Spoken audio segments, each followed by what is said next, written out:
जैविक किसान मित्रों को नमस्कार।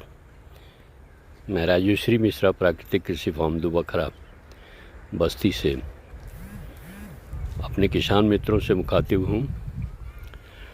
आशा है कि आपकी भी गेहूं की फसल या तो कट गई होगी या नहीं तो कट रही होगी।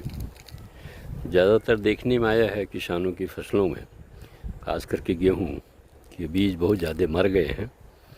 हमने भी कुछ खेतों को जिनको गले पर लोगों को दिया हुआ था, उनमें भी बीज काफ़ी मरे हुए हैं, जहां गेहूं की उपज एकदम आधी से भी कम हो गई है।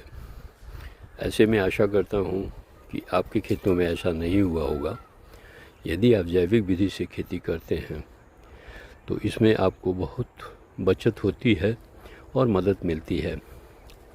मैं अभी इस बीच में आपके साथ में ये दिखाना चाहता हूँ अपने गेहूं के उस खेत को जिसमें सोना मोती गेहूं लगा हुआ है। सोना मोती गेहूं के बारे में ज़्यादातर लोग जानते हैं। ये काफ़ी पुराना गेहूं है और साथ साथ में इसमें विशेष गुण हैं। ग्लूटेन फ्री गेहूं है और अन्य मिनरल्स और विटामिन्स के होने के कारण ये बहुत महत्वपूर्ण हो जाता है। इसकी रोटी बहुत ही मुलायम और सफ़ेद बनती है। उपज थोड़ा कम होती है क्योंकि इसकी बालियां बहुत छोटी होती है, पर जितना ही गुणकारी है, गुणकारी चीज़ों में उपज थोड़ी सी कम मिलती है।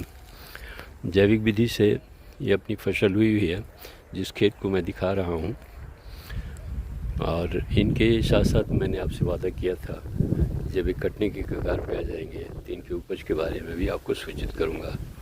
आज मेरा शरबती गेहूँ कट रहा है क्योंकि थोड़े एरिया में लगा हुआ था, बीज के उत्पादन के लिए लगाया हुआ है। वो भी ग्लूटेन फ्री है और बहुत ही गुणकारी गेहूं का फसल है।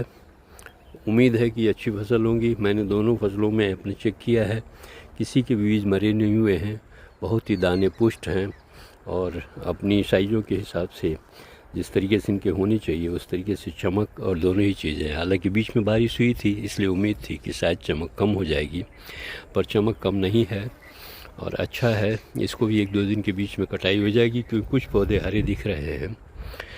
उम्मीद है कि अच्छी उपज मिलनी चाहिए और जब उपज की थोड़ी सी माप तौल हम कर लेंगे तो फिर आपको एक बार पुनः सूचित करेंगे। शुभकामनाओं के साथ कि आपके खेतों में कोई नुकसान नहीं हुआ होगा और आपकी फसलें व्यवस्थित हो गई होंगी, गेहूं की मड़ाई हो गई होगी, घर में गेहूं के बीज चले गए होंगे और भूसे के हुए आपने व्यवस्थित